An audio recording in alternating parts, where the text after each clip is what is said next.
오늘 이 본문 말씀을 가지고 여호와의 전 공사가 온전하게 이루어지다라는 제목으로 은혜를 나누기 원합니다. 우리는 어제에 이어서 우리가 기다리는 하나님 나라의 말씀을 계속 보고 있습니다. 그리고 오늘 말씀에서는 우리 솔로몬 왕이 하나님의 나라를 세워가는 모습을 보게 됩니다.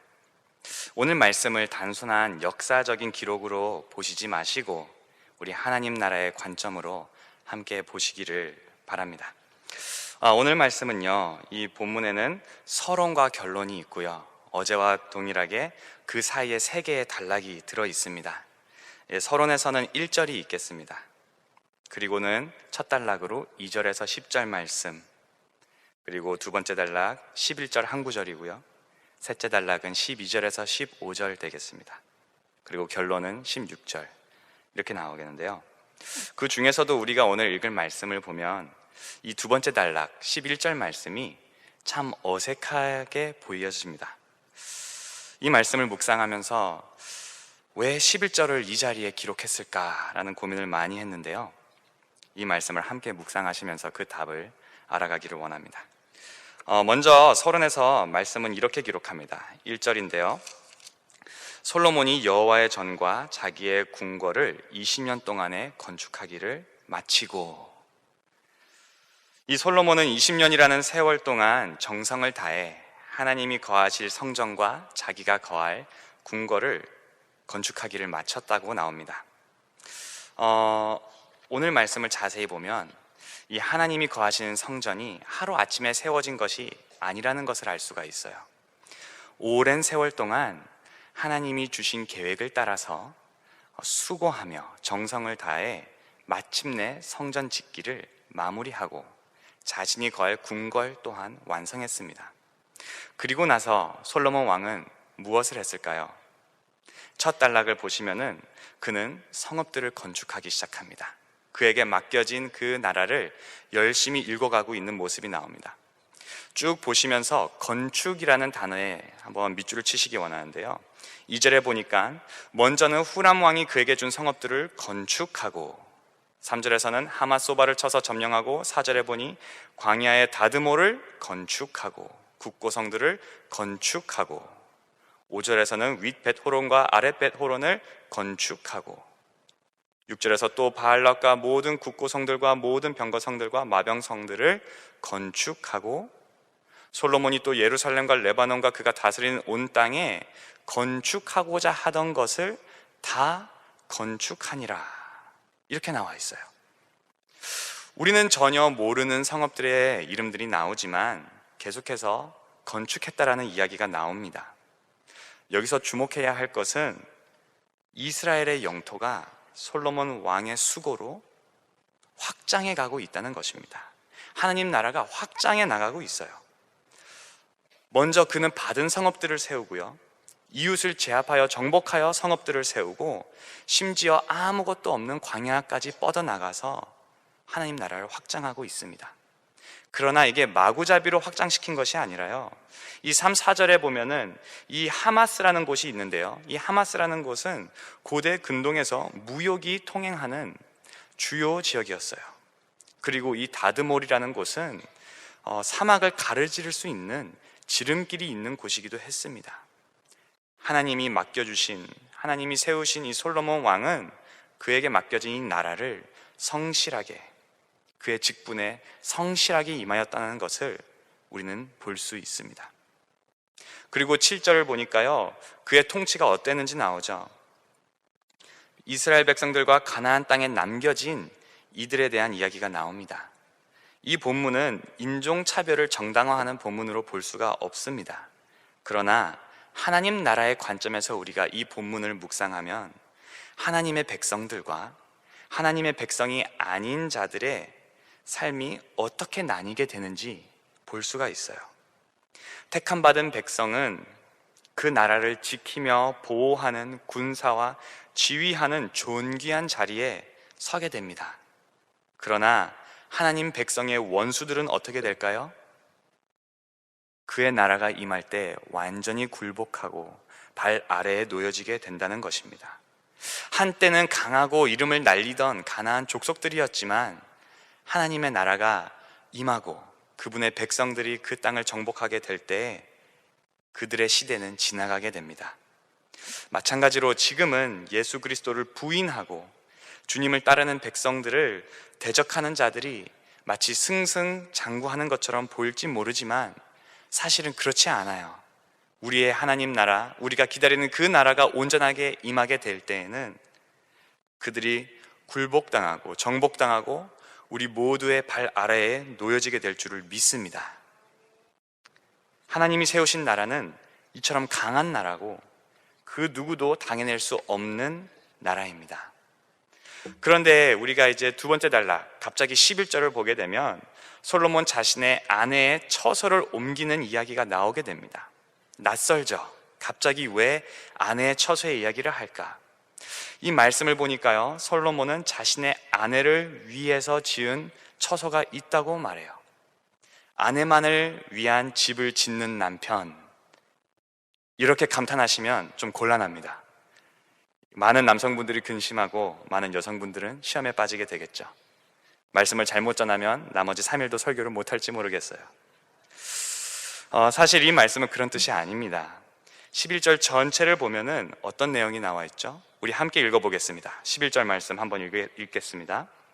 솔로몬이 바로의 딸을 데리고 다윗 성에서부터 그를 위하여 건축한 왕궁에 이르러 이르되 내 아내가 이스라엘 왕 다윗의 왕궁에 살지 못하리니 이는 여호와의 궤가 이른 곳은 다 거룩함이니라 하였더라. 아멘. 이 6절에서부터 본 우리 솔로몬 왕은 자신의 주권으로 원하던 모든 것을 건축하고 다스리는 왕이었습니다. 이스라엘에서 그보다 높은 자가 없었고 그 누구도 그에게 딴지를 걸 수가 없었을 것입니다.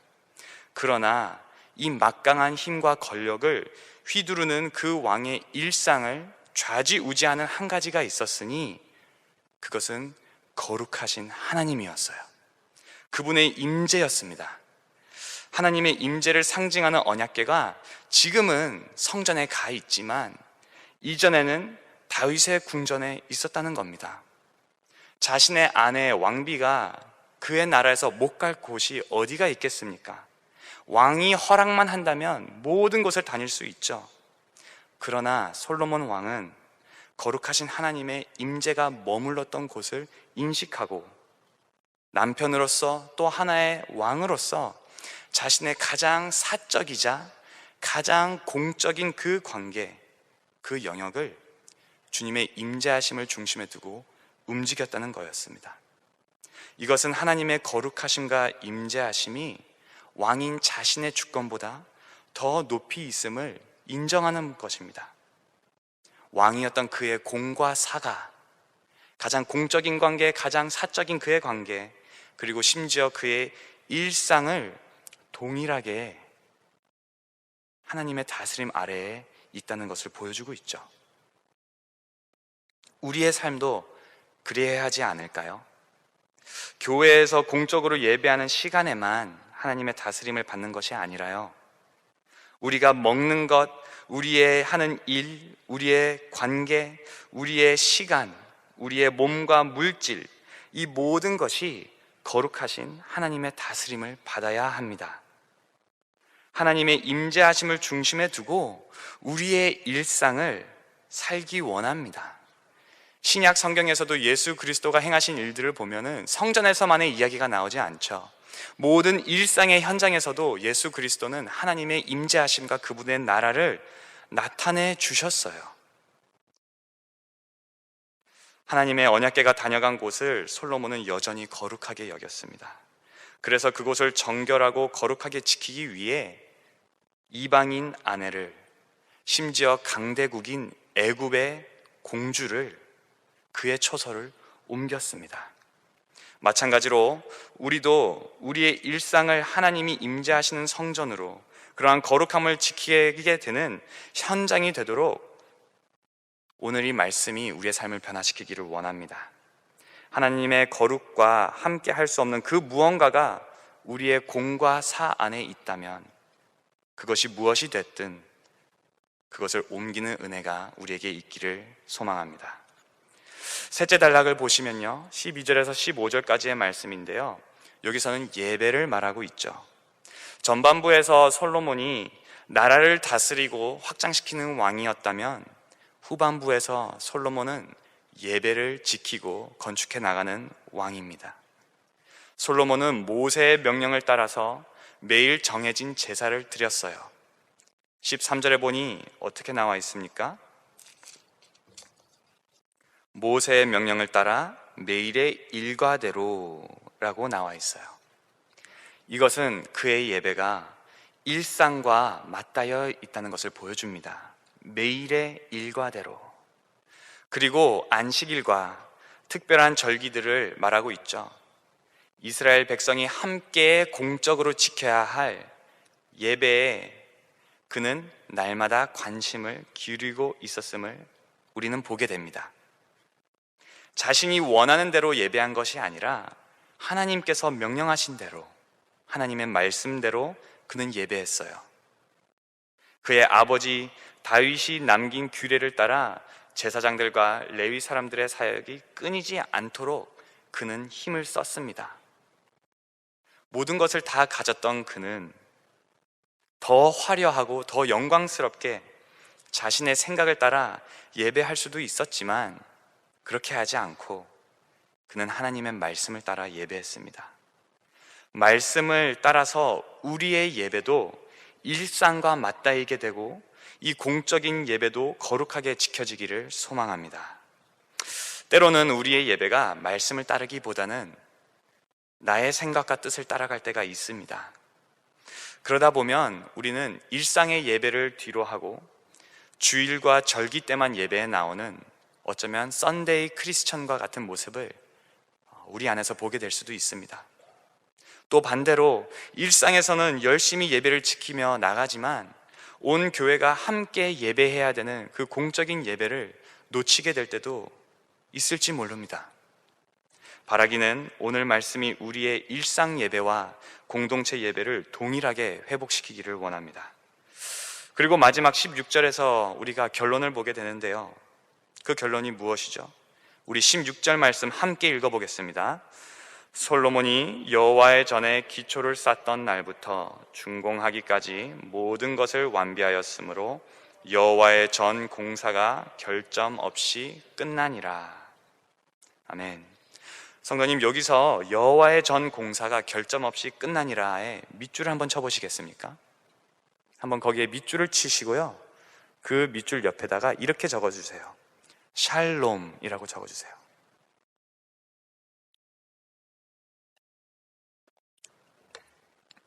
우리 성경이 결점 없이 끝나니라 라고 번역한 이 원래 단어 히브리 말로는 샬롬이라는 표현입니다. 우리가 잘 알다시피 이 샬롬은 마치다, 완료하다 라는 뜻도 있지만 온전하게 되다, 잘 되다라는 의미도 함께 갑니다. 이 성전 건축이 마쳤다고 시작과 끝에 말하면서 그 중간에 뭔가 중요한 내용이 어제와 같이 있는데요, 그것이 무엇입니까? 그 중간이 바로 이 어색해 보이던 11절 말씀입니다.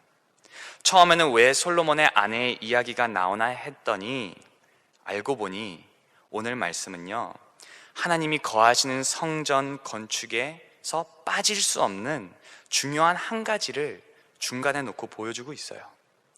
이 성전의 건축은 단순히 그 성전 건물의 공사만을 말하는 것이 아닙니다. 그것은 솔로몬 왕이 나라의 전반적인 일을 어쩌면 영적인 것으로 보이지 않는 일상 속에서도 하나님의 거룩하심을 인지하고 그의 사적인 일들과 공적인 일들을 움직이는 것을 포함시키고 있다는 것입니다. 그의 일상 또한 이 성전을 건축하는 데에 포함되고 있다는 거예요. 성경에서 말하는 하나님의 처소는 교회에서만 드려지는 예배뿐만 아니라 이곳에서만 임재하는 곳이 아니라 우리의 일상에서도 임재하는 성전, 그것이 하나님의 나라라는 겁니다. 이것이 하나님의 임재하는 나라, 우리가 기다리는 그 나라의 모습이죠. 사랑하는 성도 여러분, 우리의 직업과 일이 하나님의 성전을 세워가는 거룩한 현장이라고 생각해 보시겠습니까? 우리가 먹는 음식도 거룩한 일이라는 것을 생각해 보시겠어요? 우리가 호흡하는 것조차도, 우리가 잠드는 그 순간마저도 하나님의 거룩한 전을 세워나가는 것이라고 생각해 본다면 우리는 그 일상을 대하는 자세가 바뀌게 될 것입니다. 우리의 식사 습관, 우리의 잠자는 습관, 우리의 관계, 우리의 직업, 우리의 일, 우리의 가정, 우리의 예배, 이 모든 것이 하나님이 거하시는 나라를 세워가는 것에 포함이 되는 것이죠. 학생들의 공부도 동일합니다. 성인들의 직업, 우리의 재정관리, 그리고 우리의 일상, 모든 시간들, 심지어 우리의 건강관리마저도 다 중요합니다. 그런데요, 우리가 이것을 머리로는 알지만 실제로 체험하는 것은 쉽지 않죠. 특히 이처럼 어려운 이 시기에 과연 내가 하고 있는 이 일들, 나의 이 일상이 하나님의 나라와 어떤 관계가 있을까 고민하시오며 근심하시는 분들 계실 겁니다. 마치 영적인 일을 하기보다 내가 당장 먹고 사는 일에 바빠서 하나님과 멀어지지는 않을까, 혹은 내가 생각할 때 이러한 일이 하나님 기뻐하시는 영적인 일인데 이것을 해나가지 못하고 이러한 일을 하고 있다 보니 죄책감과 부담감을 느끼시는 분들이 계실지도 모르겠어요. 저 역시 그렇습니다. 이 코로나로 인해서 많은 환경이 바뀌고 사역이 바뀌고 일들이 예전과는 달라졌어요. 과연 이렇게 해서 내가 하나님 나라를 세워가는 것이 맞을까라는 이 고민이 날마다 제 안에 있습니다. 그런데요, 오늘 말씀은 무엇을 보여주고 있습니까? 오늘 나에게 주어진 이 일상 또한 하나님 나라를 세워가는 하나의 현장입니다. 나에게 맡겨진 그 일, 그 자리, 그 관계, 모든 것이 하나님이 내 삶에서 임재하시고자 하는 성전의 현장입니다. 그렇기 때문에 사랑하는 성도님, 우리의 마음의 무거운 짐들을 하나님께 맡겨드리고 오늘 하루도 그곳에서 거룩하신 하나님의 임재를 경험하기를 힘쓰시기를 바랍니다. 그리하면 그분의 다스리심이 교회의 현장을 넘어서 우리의 예배에 넘어서 우리의 삶에서도 경험하게 되어질 줄 믿습니다. 이제 말씀을 맺겠습니다. 솔로몬 왕이 하나님의 성전을 건축하는 것은 성전의 건물만을 말하는 것이 아니라 그의 가장 공적이고 사적인 관계를 포함하며 그의 일상을 포함하고 있었어요. 그곳에서도 그는 하나님의 임재하심을 경험하고 있었습니다. 오늘 함께 우리가 이 말씀을 붙들며 이렇게 기도하면 좋겠습니다. 성령님, 낙심하고 지쳐버린 나의 영혼을 깨워주셔서 거룩하신 하나님을 일상에서도 경험하게 하여 주시옵소서. 나의 삶과 예배가 동일하게 맞닿아서 주님을 경험하는 곳이 되게 해달라고, 그리고 우리가 가지고 나온 모든 기도 제목을 올려드리시다가 자유롭게 삶의 자리로 나가기를 원합니다. 우리 시간 합심하여서 함께 주여 한번 외치고 기도하겠습니다.